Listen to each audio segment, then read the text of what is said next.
Welcome to the Voices of the Goddess podcast. We believe that there is a goddess inside each and every one of us. When we use our voice to share that goddess, we support and uplift each other. Join us each week as we interview women to receive the message of their goddess within.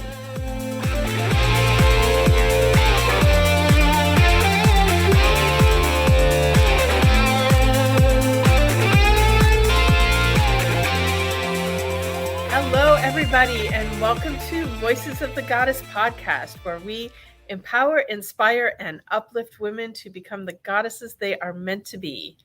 I'm Julietta, the magical PT. I am a physical therapist here in Fort Lauderdale, Florida, and I have been a PT for 30 years now, which is just crazy to me that it's been that long. And I got to the stage in my life where I totally love what I do. I love what I do. But there's other things that bring me joy too. So I've become an artist, a jewelry maker, and now a podcaster with my amazing friend here, Allison. Please introduce yourself. Hello, everybody. I am Allison Mancini, and I am also in South Florida and originally from Michigan. We're both original Midwesterners, a Wisconsinite and a Michigander, but been in Florida for a very long time, 28 years, more than half of my life. And I am a mom to two young adults, a wife to an amazing husband, and I have fur babies that are not behaving themselves right now, but we're going to roll with it. And we were talking about with our guest who's coming on how we just kind of really switched.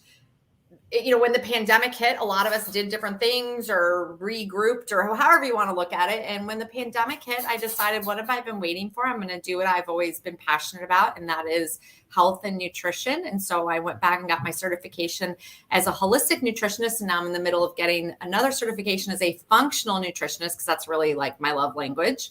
And I'm also a human resources director for the Gold Digger Girl, an amazing social media marketing company, and a podcaster with my awesome co-host here. And I think that kind of covers a lot of it. Yeah. So we've been asked many times, like, what made us start this podcast thingy that we're doing here? Mm-hmm. This thing that we started that we're at, right? You know, so like episodes of, yeah. Yeah, we're how many episodes have we recorded? 7. We have 79 have launched out onto in podcast land, but we have many more waiting to go. Yeah.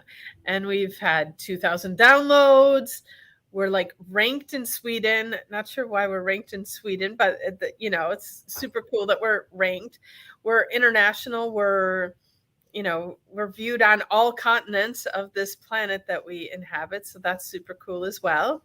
And, but I guess the big question is, like, why did we start the podcast? Mm-hmm. So, well, we went into the pandemic, and Juliet and I knew each other through a networking organization. And we knew a lot of people that were struggling, that were afraid, that were unsure. Some were losing jobs. Some didn't know what to do. Some jobs completely came to a screeching halt and they couldn't do what they had been doing. And so she and I started talking about, okay, we know all these really incredible, amazing women. How can we support them?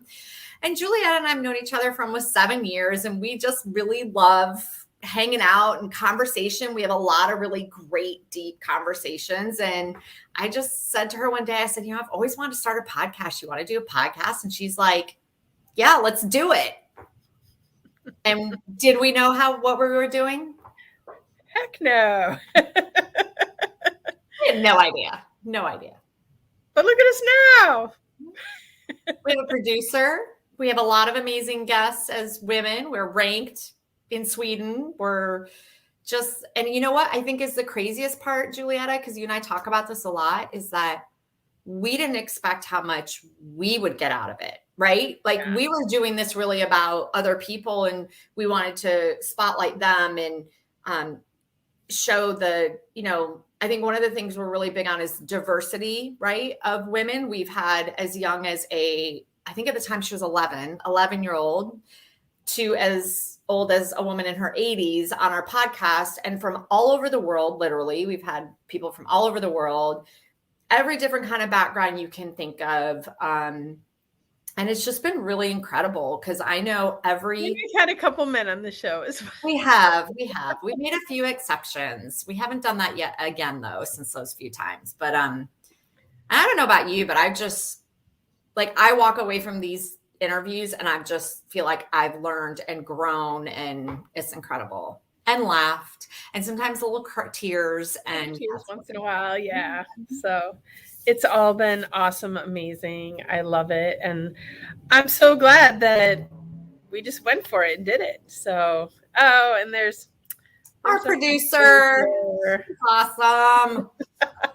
We love you, Jess. We wouldn't be here without you. So that's for sure. That's funny. No, we need to tell this story because that is the one thing we were like, okay, Juliet and I are firm believers that we can figure anything out. We can learn how to do stuff, but there's a time factor, you've got other stuff going on. And so she knew of this incredible person and said, I have someone I think can help us. And we went to Jess, and Jess was like, yeah, I'm on it. And she makes us sound so good in our podcast. They are awesome. All right. With all that, should we bring on our next guest? Yes, let's do it. All right. Hello, Louisa. Hello, ladies. Oh my goodness. I feel like I fit right in with both of you because that's exactly how my life has kind of come through. I love what you both shared. Thank you. So would you please introduce yourself to our audience? Tell them a little bit about who you are and what you do. I would love to. I am Louisa Jovanovich. I am a mother of 2 teenagers. I was living in LA, moved to Florida, and moved back to LA with my 2 beautiful humans. I've got a son and a daughter and a fur baby. I have been a hairdresser for 23 years and decided, hi, Jess. I love Jess. I decided to become a clarity catalyst coach during COVID. Because when I started doing hair 23 years ago, what it physically took for me to stand behind the chair and to make the kind of money that I like making, it was physically a lot. And I kept looking at everybody much older than me. And I was like, how are they doing this? This is not something I want to do. I love living my life like I live on vacation. And I want to enjoy every aspect of it and be able to pour into people. And not because I have to, but because I want to embrace them with my love. And working that hard, I was physically not okay. And then when I got pregnant and ended up on bed rest and I couldn't go into work, I actually was crying because that was my self-worth. I didn't know how to be anybody if I wasn't giving to others. And I didn't know how to have the self-love I needed to make it through my day. So COVID happens, and what it feels like is what's happening to me becomes what's happening for me, because I used to fly back to LA every month to do my clients, and now I couldn't fly. I was stuck. So being stuck meant my clients were stuck too. They couldn't go to anyone else to get their hair done, and they couldn't say, but I need my hair done. So I got the opportunity to get certified for, actually got the opportunity to continue growing myself and coaching. And then all of a sudden I'm like, I want to do this for everybody else. I want to share this opportunity because of how much it opened up for me. So through that, I hosted a 22-person summit last year. I became a best-selling author of 3 books in the last 6 months, and moved to LA because that's where I wanted to. I moved back to LA and just really had my life take off. And it just kind of happened the way you guys were explaining. All of a sudden, the next step kept showing up, and I kept being like, where do I need to be? Where can I be of service? How could I show up the most powerful way possible? And the answers kept coming, and I kept taking the steps. So I'm super excited to share it with other people because it wasn't as scary as I thought. Yeah, I think that's even like being on the show. So many of our guests are like, I'm so nervous. And then when it's all done, they're like, I don't know what I was so nervous about. That wasn't so bad. And I think that's true of everything in life. So Absolutely. If I could share a tiny little story on that, I've been divorced now 3.5 years, and I haven't had a Christmas tree for 3.5 years because I was scared of how I bring one home. I was like, that thing looks really big. And so I brought one home the other day. I put it up and I was like, oh, this was easy. I literally brought home a tree, put it up, decorated it. And I was so afraid of it because I'm like, that tree looks real. I'm 5 feet tall. I'm a tiny little thing. So, and I was married to Mr. 6'4". So it looked like you had to be big to do this. I did it. So I say, sometimes I think men make things look harder than they are just so that we think that they're doing something really big, you know? That is so true. So true. Oh. Yeah. So let's dive into our questions. Our first question, Louisa, is what is your superpower? I love this question. My superpower is seeing other people's superpowers. I can so clearly see other people's superpowers, and really, even because it's so clear, I help them see it for themselves, and then they are able to get excited about what had been in their blind spot, and then we get to together create like action steps that they're inspired to do. And every time, whether I used to have this happen every time, whether I was doing hair or coaching, people would leave my presence and they would say, wow, I feel so inspired. I didn't even know that this was standing in my way. Thank you so much. I assumed everybody had that experience with everyone they interacted with. I thought that was normal. And all of a sudden I started sharing it and they're like, wow, you have a gift in that. I'm like, I do. And so I really got excited about being able to be present and really connect to that part of me, and create the space for someone else to step into their superpowers, and they get to take action, and it just lights me up. Yeah, that's, it's interesting that so many people don't see it for themselves, and to have someone who can easily see it and just point it out for them and presence them to that ability. Yeah, it's super empowering for other people. So great superpower to have. Thank you. Our second question is, what is a book that has greatly influenced your life?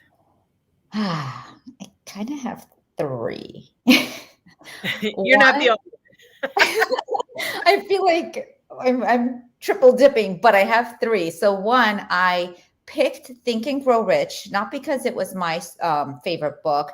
It was because it was everybody else's. And I was like, if everybody loves this book, there's something in it that I need to figure out. And all of a sudden, being in the alignment I was in, I'm in a mastermind, and they said, we are doing a co-authoring series with Think and Grow Rich. And would you like to write a chapter in the 13 principles of Think and Grow Rich? I was like, that's the greatest experience because I get to now study the book everyone seems to be teaching from. And I started to live the book because I had to write a chapter on each one. So we're just turned in the 4th chapter. So I have literally been experiencing a historical book. And again, it's not something you just read, because I tried reading it and I didn't quite get it. So I had the opportunity to now co-author and doing the work for it. So that is my first book that I love because it's an opportunity and I feel like it got put in my path. And then my second book is Atomic Habits, because I thought I had ADD. I literally thought there was something desperately wrong with my attention issue.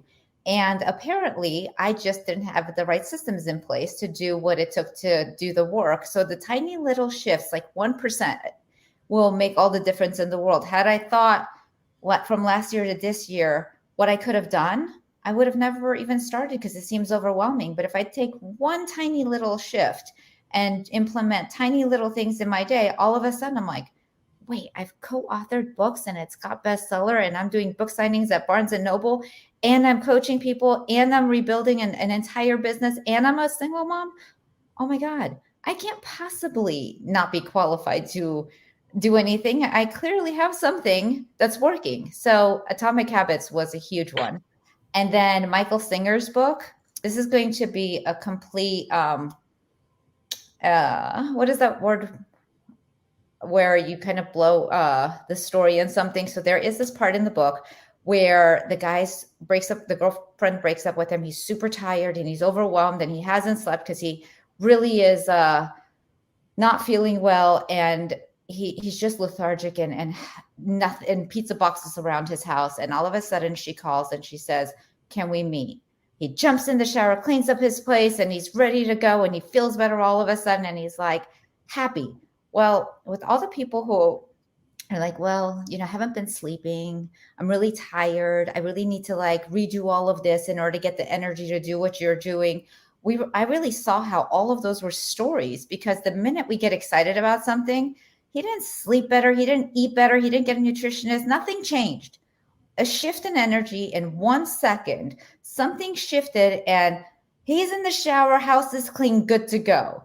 And how we really have all these like silly stories that hold us back. But we all know that moment where somebody calls and says, "I'm coming over," and your house could get cleaned in 10 minutes, right? Like what could take you 4 hours, you could do in 10 minutes. And that's how fast, like, I just love the experience of energy. So these books light me up because I get, myself and everyone else, we get stuck in our like limiting beliefs and stories. And when you hear it in someone else, you're like, oh yeah, I could do this. So those are my 3 that really shifted for me. Yeah, we talk about our stories and our limiting beliefs a lot, and a shift in those. Once you have awareness, it's just having the awareness that they exist. Like, oh, this is just a story I'm telling myself, and change the story. Yeah, change your life. exactly. All right. Question number 3 is, what is your favorite self-love practice? I was talking about this yesterday. I think being able to work out, meditate, and journal, and in that order, feels like a luxury to me. And it's also a not negotiable. Like if I don't do those things, those itty bitty shitty committee start showing up. I start feeling like, why does my body hurt? Why, like, do I have genetic issues like my mom? Blah, blah, blah, blah, blah. I mean, the things that get into my mind when I'm not doing those self-love things are quite crazy. And when I do get to work out, and I've learned like if I love riding my Peloton, but if I naturally can't just hop up onto it, I know if I put on tennis shoes and go for a walk and start breathing and walking and experiencing the outside, I'm going to feel better right away. Then I come back in and I hop on my bike but I've learned or also I put on my workout clothes the minute I wake up. I don't put on other things and then have to switch into my workout clothes. I just wear them. So I've learned what works for me. But they're all self-love to me. If I don't do them, I start feeling like something's wrong. And it's a luxury because I do take the time from what I could be with my kids. I could be working. I could be anything else, but I don't do any of those things as well as I do as efficiency if I'm not working out, meditating, and journaling. Those things come up over and over again on this show as what works for women. And if you haven't tried them, give them a try.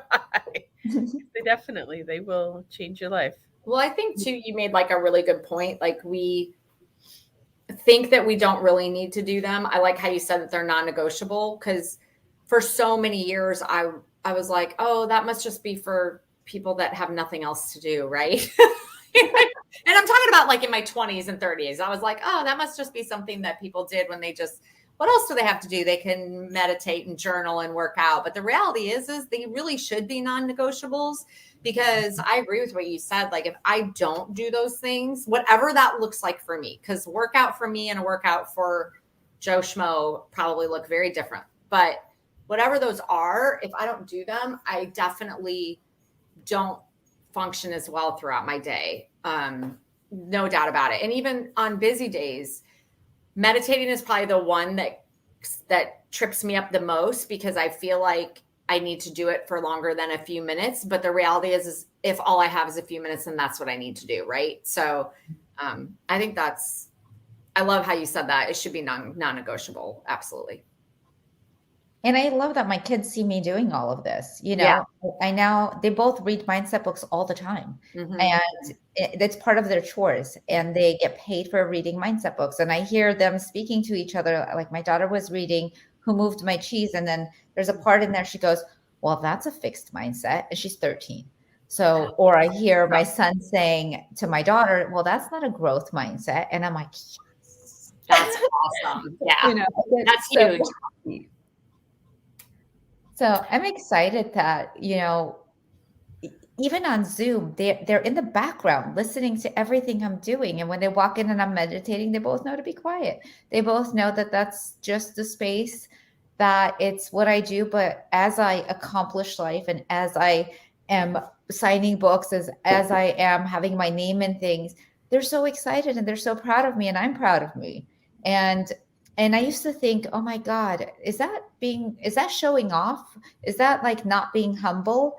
But as I see other people doing it, and I see other people speak with authority, and as I see other people share, I am so proud of them, and I'm so excited for what they're doing, that I don't think, oh, how dare you show off? It like makes me want to step into my leadership.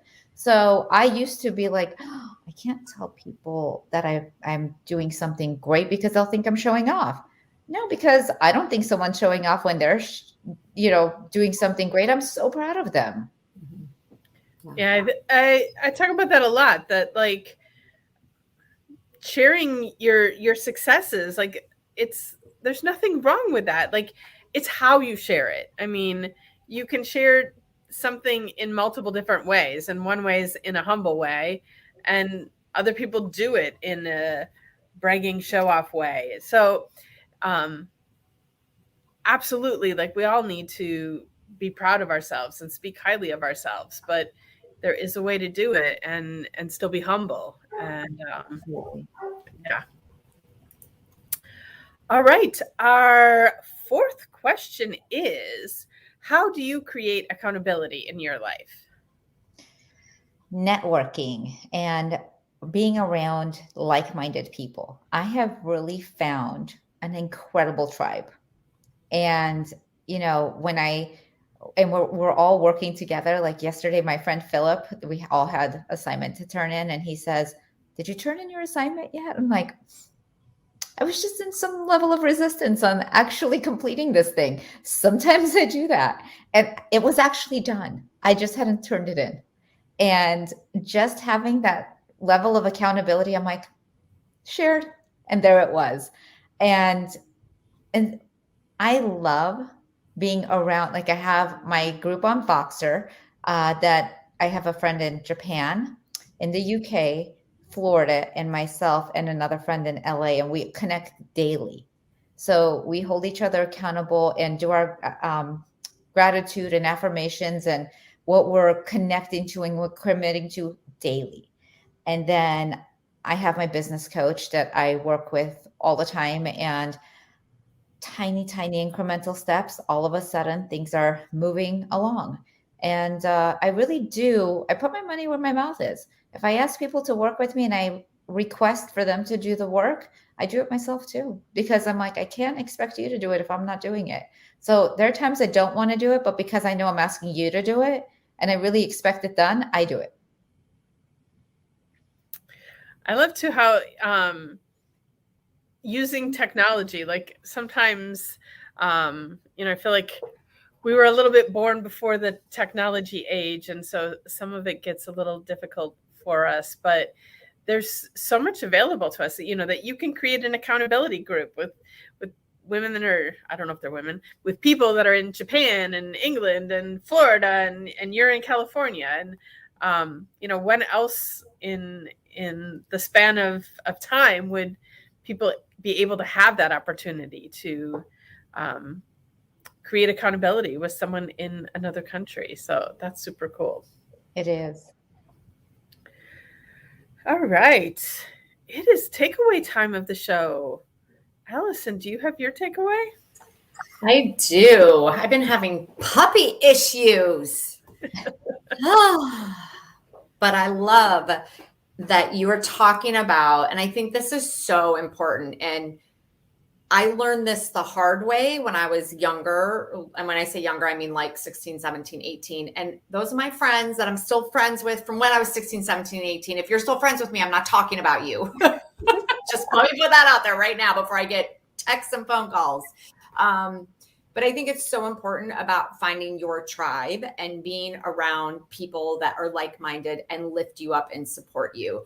And I think when we're younger, we don't always make the best choices about that. And I definitely didn't. There were some people that I hung out with during that time that were not good. For lack of it, they weren't a good influence. And I didn't make good choices around them. And as I got older, I have really learned how really important that is. Like, what do they always tell you? You're most like the 5 people you hang, or you're like the 5 people you hang around the most with, or whatever that is. It's really true. I mean, that is what, my husband and I have been together for 30 years now. I will catch myself saying something and I'm like, that just sounded like something my husband would say, right? Because that's what happens. Like they rub off on you and stuff. So I love that you talked about, it being your tribe and that you should have those people in your life, whether it's accountability or like-minded or, however you do it. And I love Voxer too. That's like one of the best technological apps out there. So yeah, that would be my takeaway. So I feel left out because I don't use Voxer, but my dad even uses Voxer. You're on Voxer. You just don't ever use it. Yeah, I don't know. It hasn't found a purpose in my life yet. But what I love that you touched on, because it's such a difficult point for so many people, is being able to talk about your accomplishments, and because it gets that label, like you have to be humble, like it's not humble to talk about these things, and it absolutely is. And everyone needs to be okay with acknowledging their accomplishments and what they've done, and it's part of self-love practice to be able to do that, and to see your own greatness and be proud of it and be happy with it. And but it's not something that people talk about a lot, like the difficulty in that and the judgment in that. And so I'm glad that you brought that out there for people to hear, that yes, it's okay to speak of your accomplishments, and it's important that you do. So thank you for bringing that up. What's your takeaway today, Louisa? Oh my God, I just love being able to share all of this with you guys. It just feels so good to authentically be able to share and to feel loved and appreciated and seen. And every time we do share ourselves, it feels like it really can impact other people. I love what you said about what you touched on from what I had shared is, like, I remember I was at an event and they were talking about crypto and they were talking about things I knew nothing about. And I felt less than instantly, just because I couldn't connect, because I wasn't on the level of communication that they were.